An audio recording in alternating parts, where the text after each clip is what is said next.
Hello, my name is Benjamin Hart. I'm an American attorney and the Managing Director of Integrity Legal here in Bangkok, Thailand. This video is going to briefly discuss the issue, or I guess the topic, of consular processing in the Kingdom of Thailand, or not specifically in Thailand, but as we operate here, we primarily deal with the U.S. Embassy here in Bangkok, Thailand. But consular processing sort of generally, what it is, what we're talking about. I'm going to take this from the perspective of basically family-based cases, so marriage and fiancés. But it does operate for things like O visas, E2 visas. You're going to have a consular processing component for those kind of visas. The EB-5, which we have a video on this channel about the EB-5 visa. The issues associated with consular processing are just sort of an overview. What is it? What we're talking about is basically the U.S. immigration process in a way can be looked at as sort of multi-phasic. You can basically look at it from the standpoint of Department of Homeland Security and specifically the United States Citizenship and Immigration Service. Then most cases are going to be routed through what's called the National Visa Center, who technically speaking are under the auspices of the Department of State, but because they're located stateside, in a lot of ways they operate in much the same manner as the Department of Homeland Security. Finally, the case is going to be sent over to an embassy or consulate general in the country abroad, either where the foreign fiancé or spouse lives or where they're currently residing. So you may have, you see it a lot in Southeast Asia, especially amongst, say, Philippine nationals. They may be living in Malaysia or Singapore or here in Thailand. And may want to process their case at the embassy that's closest to them in physical proximity, rather than having to travel back to their home country and process the case through that way. Basically what happens is, let's look at it from the standpoint of a spouse visa. The final phase of the process, you can look at it like this, is basically it's gone through USCIS processing, received USCIS approval. National Visa Center has dealt with it in their means and in their manner, depending on the kind of case, and routed it into the U.S. Embassy here. The U.S. Embassy here or the U.S. Embassy abroad is then going to do their own sort of due diligence. Many U.S. embassies, including the one in Bangkok, has what's called a fraud prevention unit. The fraud prevention unit is essentially designed to weed out and prevent exactly what their name says, fraud. So they're looking for, in cases involving family-based cases, they may be looking for sham marriages. They may be trying to ascertain whether or not somebody is subject to a legal ground of inadmissibility. Various things with respect to the FPU.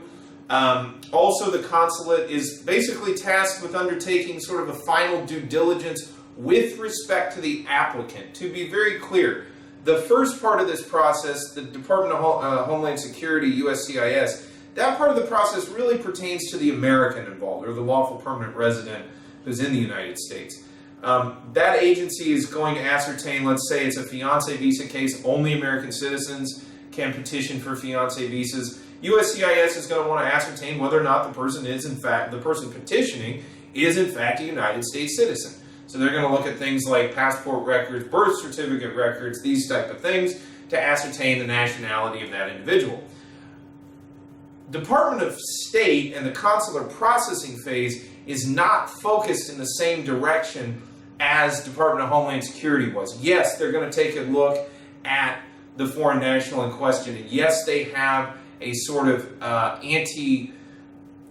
they have many different mandates, notably things like anti-terror. You're going to get checked against the terrorist watch list, this kind of thing. But it's not specifically focused on the details of that applicant. That's where Department of State comes in. That's what happens during consular processing. Determining why this person wants to go to the United States. Scrutinizing one's relationship. Things like the fiancé visa, it may prove to be an issue. Strictly speaking, it's statutorily said that a couple must have physically met, been in each other's physical presence at least one time within the 2-year period prior to filing for the fiancé visa benefits in order to be eligible for that benefit. Simply meeting once is enough to meet the statutory threshold, but again, like I said, with fraud prevention units and things like this at consulates abroad, having only met once and maybe only for a brief period of time, that may be an issue that those folks are going to want to sort of delve into and do their due diligence and ascertain, the way in which the couple met, how they're keeping in touch with one another. It's not to say that any of this is a deal killer. What I'm simply saying is that, they're going to follow up and they're going to want to see evidence of the relationship in the context of those kind of cases. Finally, what they do is, well, not finally, but sort of what they do in general is process these cases, deal with a level of due diligence. In certain cases, you're going to have fraud prevention unit issues. They're going to make determinations as to legal grounds of inadmissibility, things like crimes involving moral turpitude, prior drug arrests, prior criminal activity. All of this stuff is going to be scrutinized by various officers at U.S. embassies and consulates abroad. So one should be sort of prepared for these issues going into the consular processing phase. A common misconception that I've sort of found just in practice is the notion that the interview is the end of the line. And in my experience, this is not necessarily the case. You may have a fully documented case that goes into the consulate, and one case may just, sort of move through after interview. And another case, you'll have an officer that'll look at that and say, I want to see some more documentation on the petitioner's ability to financially support this person in the United States. Or they may say, look, I want some more evidence of having met each other or having spent more time together. How do they know each other? A major issue in certain cases involving local filings is an issue of domicile. Does this American citizen truly intend to return and live in the United States and reside in the United States with their foreign national spouse? All of these issues are going to come up, and various consulates have various unique issues in their consular jurisdiction that they're going to sort of be more focused on dealing with. So what I'm trying to say is there's going to be a radical difference in the processing of a case, say here in Thailand, compared to somewhere, countries that have significant hostilities, not necessarily with the United States, but that are engaged in, a war or something like that. That's going to be taken into consideration when these matters are scrutinized. Or just for example, Thailand. I'm sure between Thailand and a country like Brazil, for example, there's going to be just little differences from an administrative processing standpoint that are just going to be different from post to post based on the local conditions of the country in which that consulate or embassy is located. They're going to have to sort of work with what they have to work with under those conditions. So each consular processing post is going to have its own sort of unique subset of issues and difficulties to overcome in ultimately getting visas issued. But that being said, there is an overall general framework. Things like the Foreign Affairs Manual are very helpful in sort of providing some guidance as to how, just in a general sense, these cases are going to process. But you should be aware, or one should be aware of the fact that, each country, each consulate in each country is going to have its own variations on how these things work. And on top of that, seemingly every country, has a different way of providing identity documents on their citizenry. So, what may be fairly easy to prove up in one country, things like eligibility to marry, for example, which eligibility to marry can be fairly easily, documented here in Thailand, especially with the civil registrar system. In another country, that might be extremely difficult to document. So again, consular processing, it's a term, it's almost loaded term, because it's one term that really covers an entire spectrum of legal work and legal activity that may vary wildly from jurisdiction to jurisdiction.